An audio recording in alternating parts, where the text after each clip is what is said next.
Hey there, this is Alexis Knight. Welcome to True Crime, the Court of Public Opinion.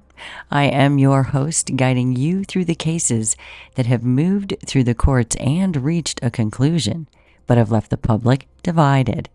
These are not your typical cut and dried cases. These are the ones where the facts may be clear, but the truth? Well, that's another story. Now imagine this. It is a chilly January morning in a small Oregon town. The streets are quiet, life feels peaceful, and no one expects the events that are about to unfold. But then, in a shocking turn, a routine traffic stop reveals the aftermath of a gruesome crime, one that shakes the community to its core. The perpetrator? A man recently released from a state psychiatric hospital, claiming he was never insane to begin with. The question everyone is asking is, how did this happen? And here we're going to dive into the controversial case of Anthony Montwheeler, a man whose long history with the insanity defense raises some chilling questions. Did the system fail to recognize a cunning manipulator? Or did it release someone truly unfit to face the real world? And what does justice look like in a case where the lines between mental illness and deception blur? This case doesn't just challenge the insanity defense. It forces us to confront the limitations of our legal and mental health systems. Is the insanity plea a safeguard for those who need it? Or is it a loophole that can be exploited? By the end of this episode, you will have the chance to decide for yourself. Did Anthony Montwheeler manipulate the system, or was this a tragic failure of justice? And consider this. Is deceiving justice to get the insanity plea worth it as a way out? What happens when someone plays the system and the consequences spiral beyond control? Anthony Montwheeler's case is one that leaves everyone questioning not just the individual, but the system. Back in 1996, Montwheeler was charged with kidnapping his ex-wife and son. Facing serious charges, he pleaded not guilty by reason of insanity, a defense that ultimately saved him from prison.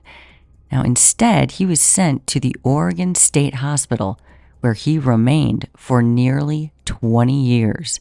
So he kidnaps his then wife and their son at gunpoint in Baker City, Oregon, and this is what he gets: 20 years in the Oregon State Hospital. But here's where things get complicated. After he spent those nearly 2 decades in a psychiatric facility, Montwheeler petitioned for his release. This is in 2016, and he claims he'd been faking his mental illness the whole time. And he argued that his initial insanity plea had been a deliberate attempt to avoid prison, and that he no longer posed a threat to society. He was all done with that. And shockingly, his claim was successful. He was deemed no longer mentally ill, and the guy gets released without any supervision. And this is a decision that would soon have devastating consequences, because just weeks after his release, Montwheeler's name made headlines again for another shocking act of violence. This time, he kidnapped and murdered a different ex-wife, another one, in a horrific escalation of events. During a chaotic police chase following the crime, Montwheeler caused a crash that claimed the life of an innocent bystander as well. These events sent shockwaves through the community and reignited a heated debate about the insanity defense and whether the system had failed to prevent this tragedy. How did a man with such a troubling history manage to convince experts he was no longer a threat? Did the system fail to catch a cunning manipulator? When did it become about the patient to decide their care? Or was this simply something where people were unprepared? The system was unprepared to handle someone like Anthony Montwheeler. And more importantly, what happens when the boundaries between deception and mental illness and justice blur so completely? Well, by the end of this episode, we'll explore every side of this case, the legal system's responsibility, and the mental health implications, and the devastating impact on the victims and their families. Was Montwheeler's release a tragic oversight, or a calculated gamble by someone who knew exactly how to work the system? And ultimately, how do we as a society balance compassion with accountability when it comes to mental illness and the justice system? And lastly, how was it for Montwheeler? What would life be like pulling this sort of stunt, and life on the inside? And was it truly the lesser punishment here, or just another part of this story? Anthony Montwheeler's story begins in 1996 with a violent and terrifying act. At that time, Montwheeler was married and had a young son. According to reports, he kidnapped his then-wife and their child at gunpoint, threatening their lives in a desperate and unstable moment.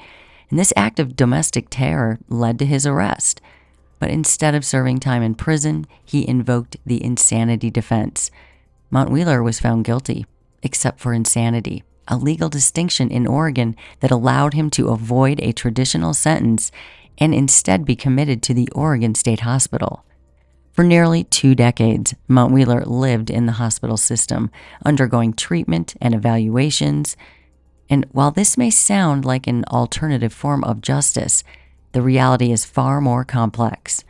Psychiatric facilities like the Oregon State Hospital are not places of freedom or leniency. They are secure environments. They have strict rules, limited autonomy, and intensive therapeutic programs. Still, for someone with the right skills and motives, the system can be manipulated, and that's exactly what Montwheeler claimed to have done.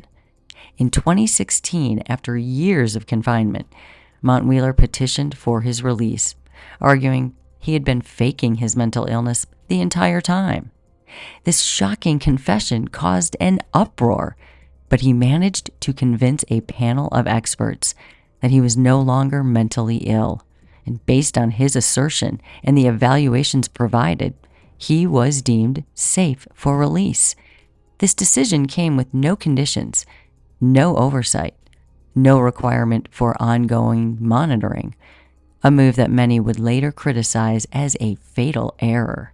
Montwheeler's release might have marked the end of his time in the system, but it was only the beginning of a new chapter of violence. Within weeks, he was once again at the center of a tragic and horrific crime. The 2017 incident involved the brutal stabbing of his ex-wife, Anita Harmon, and a deadly car crash that claimed another innocent life. These events forced everyone to ask, did the system fail here? Or did Montwheeler outsmart it?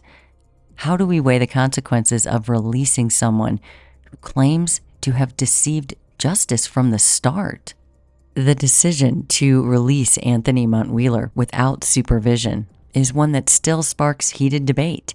How could a man who openly admitted to deceiving the system for nearly 20 years walk away a free man without any safeguards? It's pretty amazing. And for many, it seemed like a glaring failure in both the legal and mental health systems. Others wondered if Montwheeler's admission was simply a calculated move, a confession designed to achieve the one thing he wanted most: freedom. To understand the decision, it's important to look at the criteria used to evaluate patients for release. Montwheeler underwent a series of psychiatric evaluations, and at that time, experts determined he no longer exhibited signs of mental illness. This assessment, coupled with his claim that he had been feigning his condition, led to his discharge. But here is the catch. The system relied on his honesty. And honesty, as we've seen, was not one of Montwheeler's strong suits, and he flat out said so. Within weeks of his release, his actions sent shockwaves through the community. The brutal murder of Anita Harmon, followed by that deadly car crash. It left 2 families devastated and an entire town grappling with questions. Should someone who committed such heinous acts ever have been released? Or was his ability to manipulate the system proof that he was never truly mad in the first place? The case also raised broader questions about the insanity defense itself. Critics argued that the very system designed to rehabilitate and protect had been weaponized against society. Advocates, however, maintained that Montwheeler's crimes were an outlier, not a failure of the system as a whole. After all, the insanity defense is used in only a fraction of cases, and successful pleas are even rarer. Was Montwheeler simply an anomaly, a rare case where deception triumphed over due diligence? What we do know is this: the consequences of his release were catastrophic. 2 lives were lost, and countless others were forever changed. And as the dust settled, one question loomed large: how do we strike a balance between protecting individual rights and safeguarding public safety? Anthony Montwheeler's case didn't just shake the community where the tragedy unfolded. This thing became a flashpoint for national discussions about the insanity defense and the systems meant to uphold justice. At the heart of the controversy lies a critical dilemma. How do we ensure that those who genuinely need good mental health treatment actually receive it, while also preventing individuals from exploiting the system to try to escape accountability? For decades, the insanity defense has been a contentious subject. On one hand, it provides a necessary safeguard for individuals who lack the mental capacity to understand their actions. On the other hand, it's a defense that is often met with public skepticism, viewed by many as a loophole for avoiding prison. Montwheeler's case only fueled these fears. His admission that he faked his mental illness for years called into question the effectiveness of all those evaluations and the oversight process, all of that meant to detect deception. The fallout from Montwheeler's release revealed significant gaps in the system. Critics pointed to the lack of post-release monitoring as a glaring failure. Why wasn't there a probationary period or a mandatory follow-up care in place? And why wasn't his violent past considered a red flag, even after his supposed recovery? These oversights cost lives, leaving families and communities to pick up the pieces. But Montwheeler's case also highlighted the human side of the insanity defense. For those who are genuinely mentally ill, psychiatric facilities can be places of both treatment and confinement. They are not prisons, but they're not havens of freedom either. For someone like Montwheeler, who later claimed to have been feigning his illness, life inside such a facility may have felt unbearable, spurring his desperate bid for release. Ultimately, his story raises questions far beyond one man's actions. How do we balance compassion with accountability? It's a never-ending question. Is the insanity defense still an effective tool, or does it need to be reformed to prevent cases like this from happening again? And perhaps most disturbingly, how do we ensure that justice serves not just the individual, but society as a whole? Anthony Montwheeler's journey through the legal and mental health systems began in 1996 with that act of violence that stunned his family and the community. At the time, Montwheeler kidnapped his then-wife and their young son at gunpoint in Baker City, Oregon. He held them hostage in a terrifying ordeal that ultimately ends in his arrest. Facing serious charges, Montwheeler invokes the insanity defense, claiming he was suffering from severe mental illness and unable to understand the consequences of what he had done. The court accepts the plea, and he's found guilty, except for insanity. This is a designation specific to Oregon law. Now, instead of going to prison, he gets committed to the Oregon State Hospital. This is a secure psychiatric facility. Here, he was to receive treatment until deemed no longer a danger to himself or others. For nearly 20 years, Montwheeler remained in the hospital, undergoing evaluations and treatment for what doctors initially believed to be a genuine mental illness. Throughout his time in the hospital, Montwheeler participated in routine assessments to determine his progress. However, in 2016, everything changed. He petitioned for his release, claiming he'd been faking his mental illness from the very beginning.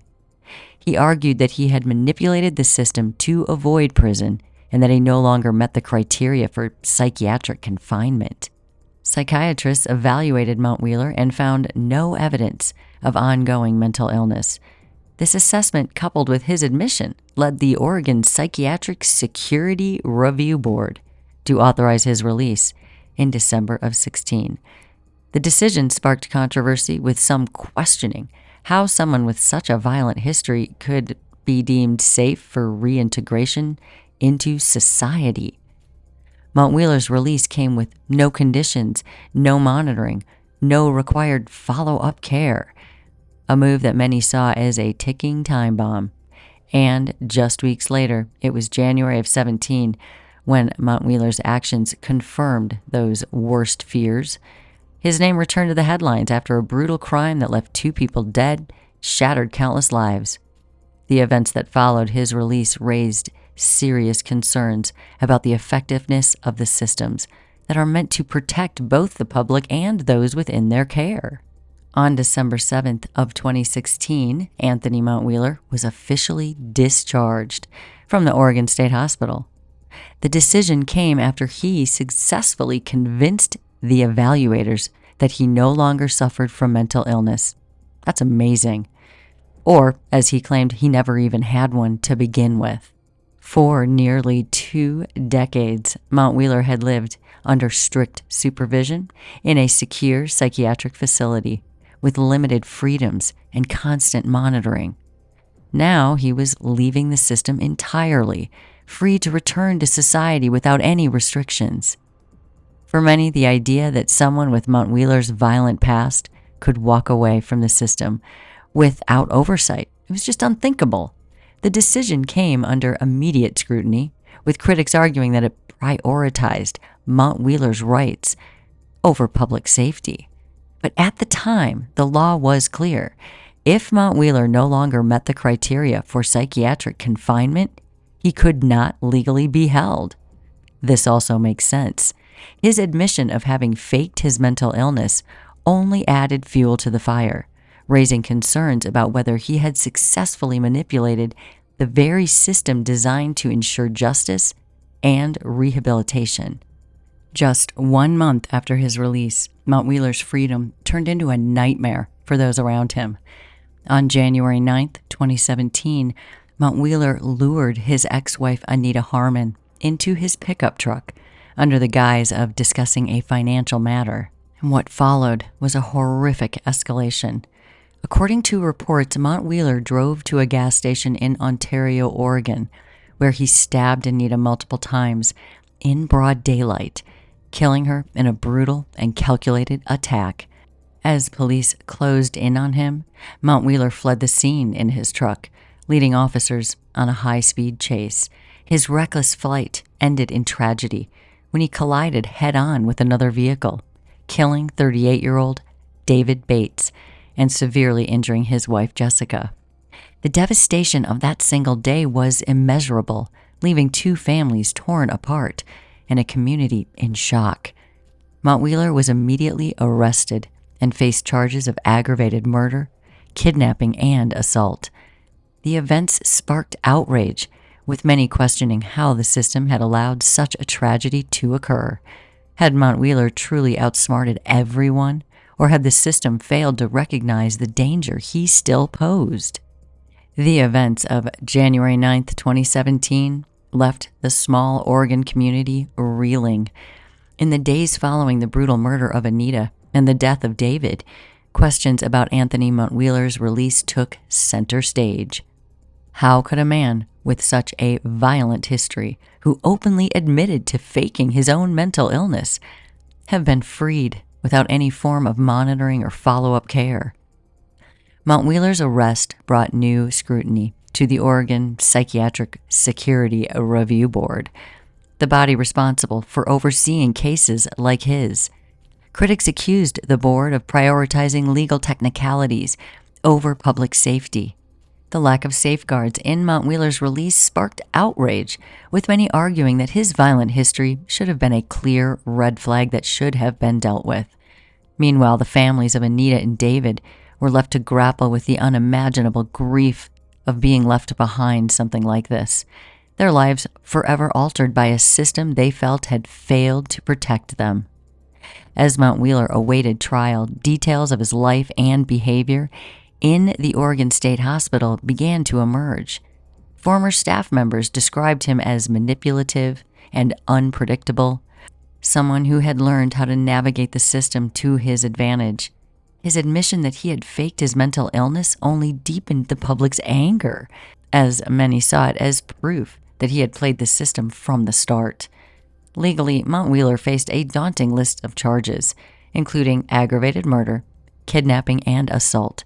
If convicted, he would likely face life in prison or even the death penalty, but the case was far from straightforward. Defense attorneys began to argue that despite his claims of deception, Montwheeler still suffered from genuine mental health issues that had gone untreated after his release. This argument added another layer to a case that already defied any easy answers. The public response was swift and it was unforgiving. For many, Montwheeler represented the worst-case scenario, a man who had not only exploited the insanity defense, but also caused irreparable harm after his release. As the legal proceedings moved forward, the case became a rallying cry for reforms to the insanity defense and the systems designed to evaluate and monitor individuals who are released after long-term psychiatric care. Anthony Montwheeler's case quickly became a symbol of systemic failure, raising questions about how the insanity defense is applied and the protocols for releasing individuals from psychiatric care. While Montwheeler sat in jail awaiting trial, lawmakers, mental health professionals, and the public engaged in heated debates about what had gone wrong and how such tragedies could be prevented in the future. One of the most glaring issues highlighted by this case was the lack of mandatory post-release monitoring. Unlike parole or probation, which typically include strict supervision and regular check-ins, Montwheeler's release came with no strings attached. The Oregon Psychiatric Security Review Board had followed the letter of the law, which dictated that Montwheeler could not be held if he no longer met the criteria for confinement. But critics argued that the law itself was flawed, prioritizing the rights of individuals over the safety of the community. In response to public outrage, Oregon lawmakers began to examine whether changes to the state's mental health laws were actually necessary. There were proposals that included implementing mandatory follow-up care for individuals released from psychiatric facilities and creating a more rigorous process for evaluating claims of recovered mental health. Some advocates called for a complete overhaul of the insanity defense, arguing that cases like Montwheeler's eroded public trust in the system. Meanwhile, the legal proceedings against Montwheeler moved forward, though not without complications. His defense team maintained that his long history of psychiatric treatment should be considered a mitigating factor. They argued that while he had admitted to faking his initial insanity plea, his time in the Oregon State Hospital may have worsened underlying mental health issues that went untreated after his release. This argument left many wondering, was Montwheeler entirely to blame, or did the system play a role in his tragic spiral? For the families of Anita and David, these debates offered little solace. Their focus remained on seeking justice for their loved ones and ensuring that no other families would have to endure such loss. As the case gained national attention, it became clear that Montwheeler's story was about more than one man's actions. This was a reckoning for the systems that had failed to stop him. When Anthony Montwheeler's case went to trial, the courtroom became a battleground for two competing narratives. One that painted him as a cold-blooded manipulator who had exploited the insanity defense, and another that portrayed him as a deeply troubled individual who had slipped through the cracks of a broken system. The prosecution wasted no time laying out their case. They argued that Montwheeler had intentionally and meticulously manipulated the legal system from the very beginning. By pleading insanity back in '96, he had avoided a lengthy prison sentence for his initial crimes. Then, after nearly 2 decades of psychiatric confinement, he exploited the system once again, this time to secure his release. The fact that Montwheeler openly admitted to faking his mental illness was a cornerstone of the prosecution's argument. They contended that his deception was proof of premeditation and malice, qualities that pointed to a calculated killer rather than someone suffering from a mental health crisis. To bolster their case, the prosecution highlighted the brutal nature of the crimes Montwheeler committed in January of 17. The murder of Anita Harmon was carried out in broad daylight. There were no signs of hesitation, no remorse. The high-speed police chase that followed, which resulted in the death of David Bates, further demonstrated a reckless disregard for human life. For the prosecution, these facts painted a clear picture. Montwheeler was not insane. He was dangerous and manipulative, and he needed to be held accountable. The defense, however, presented a much more complex picture. While they didn't dispute Montwheeler's admission of deception, they argued that his long history of psychiatric treatment couldn't be ignored. According to the defense, Montwheeler's time in the Oregon State Hospital may have exacerbated existing mental health issues, leaving him untreated and unstable upon his release. They also pointed out the lack of any structured reintegration plan, which left Montwheeler to navigate freedom entirely on his own after 20 years of confinement. These arguments set the stage for a courtroom drama that would not only determine Montwheeler's fate, but also force everyone to confront uncomfortable questions about that intersection between mental health and justice. As the trial continued, the prosecution focused on dismantling any notion that Anthony Montwheeler's actions could be attributed to untreated mental illness. Instead, they framed him as a cunning manipulator who had exploited the system at every turn. Prosecutors presented evidence of his calm and calculated demeanor leading up to the murder of Anita, pointing out that Montwheeler had planned the meeting with her, all under false pretenses. This premeditation, they argued, was not the behavior of someone in the throes of a mental breakdown, but rather a deliberate act of violence. They also drew attention to the high-speed chase that followed Anita's murder. Witnesses testified that Montwheeler drove recklessly, weaving through traffic and showing no concern for the safety of others. The crash that killed David Bates and injured his wife, Jessica, was described as a direct result of his disregard for human life. Prosecutors insisted that these actions demonstrated Montwheeler's dangerousness and his ability to act with full awareness of his choices, qualities that undermined any claim of diminished responsibility. Meanwhile, the defense worked to shift the narrative, urging the court to consider the broader context of Montwheeler's life and the systemic failures that may have contributed to the tragedy.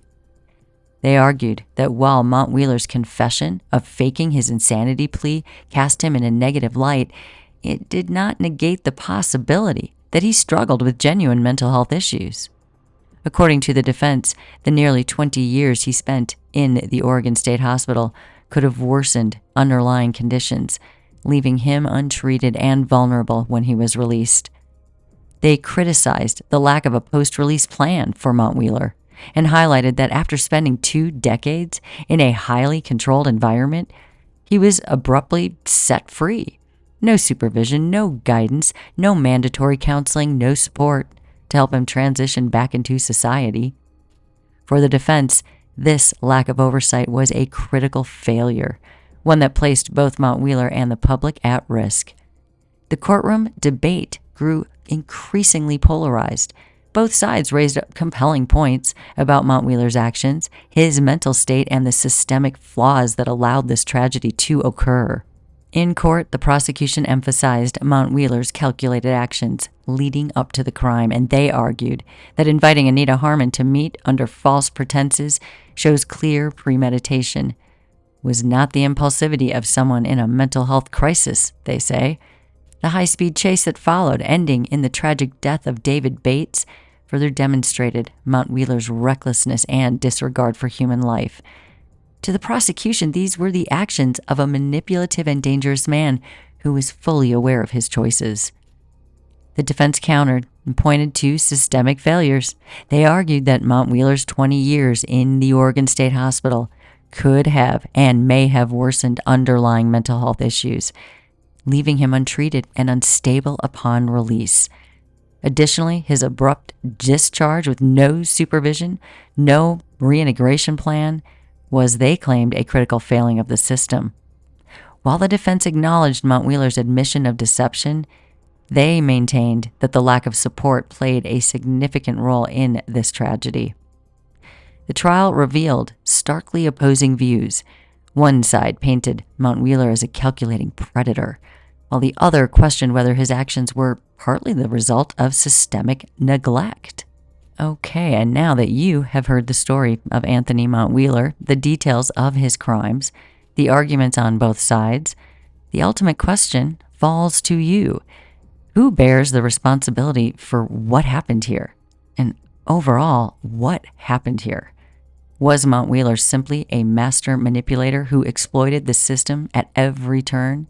From his insanity plea to his shocking confession 2 decades later? Why 2 decades?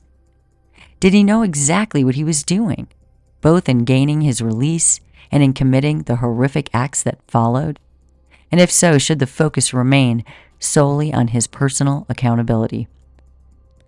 Or was this a case where the system itself shares some of the blame?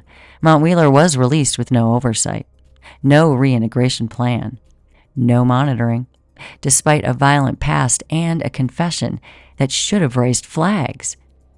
Should this tragedy be seen as a failure of the laws and procedures meant to protect society from exactly this type of danger? Think about the victims and their families, the lives lost, and the futures changed forever. Think, too, about the balance between individual rights and public safety.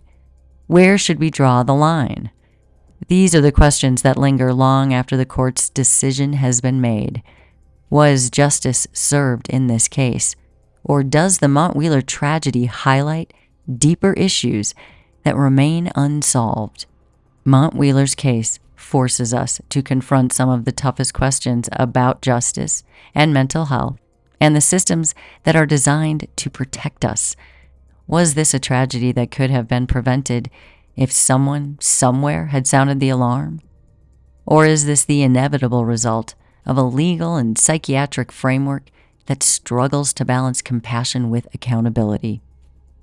As you think about this case, consider the broader implications.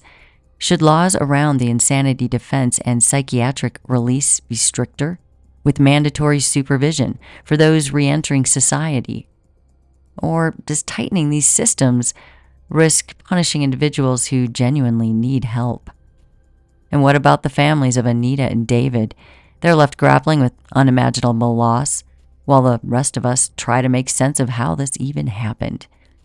Where does justice lie for them? At the end of the day, Montwheeler's story leaves us with more questions than answers. But maybe that's the point. It's not about finding the perfect solution. It's about recognizing the flaws in the systems we rely on and working towards something better. So what do you think? Was Montwheeler mad, bad, or something else entirely? And who do we hold accountable when the systems meant to protect us fail so catastrophically? Thank you for joining me in True Crime, the Court of Public Opinion. As always, stay safe out there, stay curious, and ask the difficult questions. And until next time, this is Alexis Knight.